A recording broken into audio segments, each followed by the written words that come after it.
నమస్తే. మన ఆధ్యాత్మిక కార్యక్రమాల్లో భాగంగా మన ఛానల్‌లో సుధా పరిమళ గారు ముఖ్యంగా తిరుప్పావైకి సంబంధించి కొన్ని వివరాలు ఇస్తూ ఉన్నారు. మనందరికీ తెలియజేస్తూ ఉన్నారు. గోదాదేవికి సంబంధించిన పూర్తి వివరాలు తెలుసుకునే ప్రయత్నం చేద్దాం.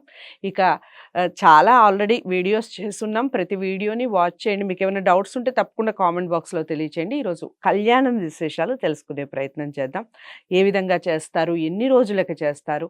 కళ్యాణం ఎన్ని రోజులు ఉంటుంది? అలాగే కళ్యాణం తర్వాత జరిగే తంతు ఏమిటి? ఈ విషయాలన్నీ కూడా ఈ వీడియో ద్వారా తెలుసుకునే ప్రయత్నం చేద్దాం. నమస్కారం అండి. నమస్కారం అండి. ఈరోజు కళ్యాణం, గోదాదేవి కళ్యాణం ఎప్పుడు చేస్తారు? కళ్యాణం ఎన్ని రోజులకి చేస్తారు? అలాగే కళ్యాణం తర్వాత కూడా ఇంకేమైనా తంతు ఉంటుందా? మామూలుగా ఇప్పుడు మనం సంప్రదాయ ప్రకారంగా చేసుకునే కళ్యాణం లానే ఉంటుందా? దానికి ఇంకా ఏదైనా విశిష్టత ఉందా? చెప్పండి. గోదాదేవి కళ్యాణానికి 3 రోజుల ముందు నుంచి కూడా గోదాదేవిని పెళ్లి కూతురులాగా తయారు చేస్తారు. దాన్ని నీరాటోత్సవము అని అంటారు. ఓకే. మన దేవాలయంలో, మన కోవెల్లో మాత్రము ఆ నీరాటోత్సవంలో ప్రతిరోజు ఉదయం కూడా గోదాదేవిని ఒక మేనాలో కూర్చోబెట్టేసి అక్కడ దగ్గరలో చుట్టుపక్కల ప్రాంతాల అంతా తిప్పుకొని తీసుకొని వస్తారనమాట. పెళ్లి కూతురులాగా అవుతుందన్నమాట. ప్రతిరోజు తిరువంజనం ఉంటుంది. తిరువంజనం అంటే అభిషేకం ప్రతిరోజు ఉంటుంది. నీరాటోత్సవం అనేది ఎప్పుడైనా, ఇది సౌరమానం ప్రకారం కాబట్టి ఎప్పుడైనా డేట్ ప్రకారమే వస్తుంది. జనవరి 10th నుంచి ఉంటుంది. 10th, 11th, 12th, ఇది 13th, జనవరి 13th రోజు గోదా కళ్యాణం ఉంటుంది. అయితే మనకు తెలంగాణ ప్రాంతంలో మాత్రము జనవరి 14th రోజు కళ్యాణం చేస్తారు. ఇక్కడ 30వ పాశరం రోజు చేస్తారు. కానీ మన కోవిల్లో మాత్రము 29వ రోజే కళ్యాణం చేస్తాం. శ్రీవిల్లిపుత్తూరు అటువంటి తమిళనాడు అటువంటి ప్రాంతాల వైపు 29వ రోజే కళ్యాణం చేసి గోదా కళ్యాణం అనేది గోధూళి వేళలో జరగాలి. అంటే సాయంత్రం సమయంలో. మామూలుగా మనకు శ్రీరామ కళ్యాణం ఎప్పుడు జరుగుతుంది? అభిజిత్ లగ్నంలో మిట్ట మధ్యాహ్నం జరుగుతుంది. గోదా కళ్యాణం ఏమో గోధూళి వేళలో సంధ్యా సమయంలో జరుగుతుంది. గోదా కళ్యాణం సాయంత్రం జరుపుకొని 29వ రోజే జరుగుతుంది. అది ధనుర్మాసం స్టార్ట్ అయినాక 29వ రోజు గోదా కళ్యాణం జరుగుతుంది. 30వ రోజు షాత్తుమురై అని చేస్తాము. గోదా కళ్యాణం జరిగింది కదా, కన్యాదాత ఎవరు? విష్ణు చిత్తులు. ఆయన గరుక్మంతుడి అంశ. విష్ణు చిత్తులనే పెరియాళ్వారు అని కూడా అంటారు. పెరియాళ్వారు అంటే అందరిలో పెద్ద అని, ఆళ్వార్లలో అందరికంటే పెద్ద అని.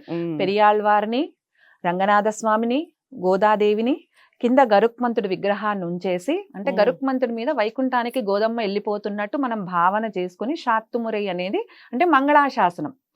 ఇన్ని రోజులు చేసుకున్నాం కదా, అమ్మకు రంగనాథ స్వామికి దిష్టి జరిగి ఉండొచ్చు, అయ్యుండొచ్చు కదా, మనం దిష్టి తీసుకొని వాళ్ళకి మంగళాశాసనాలు తెలిపి షాత్తుమురై కార్యక్రమాన్ని చేసుకుంటాము. ఈ 30 రోజుకి గోదాదేవి ధనుర్మాసం అనేది అయిపోతుంది. తర్వాత మనకు 15, 16 ఆ టైంలో మనకు ఒక్కొక్కసారి ఒక్కొక్క డేట్ చేంజ్ అవుతూ ఉంటుంది కదా. సంక్రాంతి పండుగ వస్తుంది. మళ్ళీ కనుమ నాడు కూడా మళ్ళా మనకు ఈ ప్రాంతాల్లో కూడా పెళ్ళైనా కూడా అమ్మాయిలు నోముకుంటారు కదా. అవును. అట్లా గోదాదేవి కూడా కనుమ నాడు సాయంత్రం నోముకుంటుంది.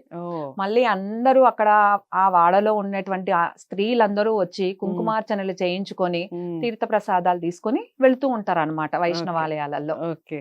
సో ఆ విధంగా తంతు జరుగుతూ ఉంటుంది అన్నమాట.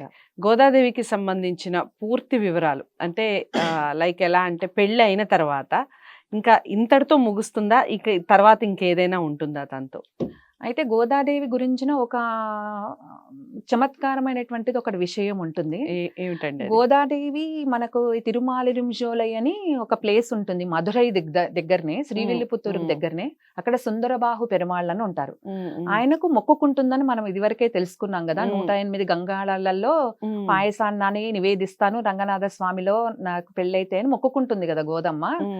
అయితే ఈమె 29వ రోజు కళ్యాణం అయిపోయింది. 30వ రోజు షాత్తుమురై చేసుకుని అమ్మ వైకుంఠానికి వెళ్ళిపోయింది. మొక్కు తీర్చుకోలేకపోయింది పాపం గోదమ్మ సుందరబాహు పెరుమాళ్లకు. మరి ఎవరు మొక్కు తీర్చాలని చెప్పేసి అమ్మ ఎదురు చూస్తూ ఉంటుంది. తర్వాత కొన్ని సంవత్సరాలకు రామానుజులు అవతరించారు భూమిపైన. రామానుజులు అవతరించి గోదమ్మ ఈ యొక్క మొక్కుని ఆయన తెలుసుకున్నారు.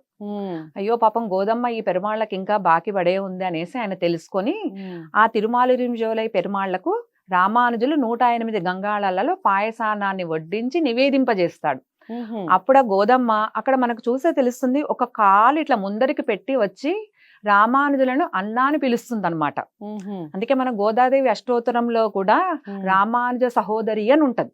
హుహు. అంటే ఆమె తన మొక్కు ఆయన తీర్చింది కాబట్టి ఆయనను తన సహోదరుడుగా భావించింది హ్మ్. అమ్మ. హ్మ్. హ్మ్. ఇదొక మనం చమత్కారమైన విషయంగా తెలుసుకోవచ్చు గోదమ్మ విషయంలో. ఓకే. చాలా చక్కటి వివరణ ఇచ్చారమ్మ. ముఖ్యంగా అమ్మ కళ్యాణం కానివ్వండి, ఆ తర్వాత జరిగినటువంటి మీరన్నట్టుగా చమత్కారంగా అన్నం వచ్చి కొన్ని సంవత్సరాల తర్వాత హ్మ్. తన చెల్లెలి యొక్క మొక్కు తీర్చటం అనే విషయం చాలా చక్కగా వివరించారు. మీరు తెలుసుకున్నారు కదా! గోదాదేవి యొక్క విశేషాలు, వివాహం, ఆ తర్వాత జరిగే తంతు, మనం ఏ విధంగా ఫీల్ అవుతున్నాము ఈ విషయాలు తెలుసుకున్న తర్వాత. మీకు ఆల్రెడీ ముందే తెలుసా? తెలుసుకుంటే ఏ విధంగా తెలుసు? లేదా ఈ కార్యక్రమం ద్వారానే మీరు తెలుసుకునే ప్రయత్నం చేస్తున్నారా? మీరు ఇంకా ఏమైనా తెలుసుకోవాలనుకుంటున్నారా? ఇవన్నీ కామెంట్ బాక్స్‌లో తెలియచేయండి. లేదా మీకు ఇంకా ఏమైనా పూర్తి వివరాలు కావాలి అంటే స్క్రీన్ మీద కనపడే నంబర్‌కి కాల్ చేయండి. మీకు సుధా పరిమళ గారే మీతో మాట్లాడటం జరుగుతుంది. పూర్తి వివరాలు చెప్పటం కూడా జరుగుతుంది.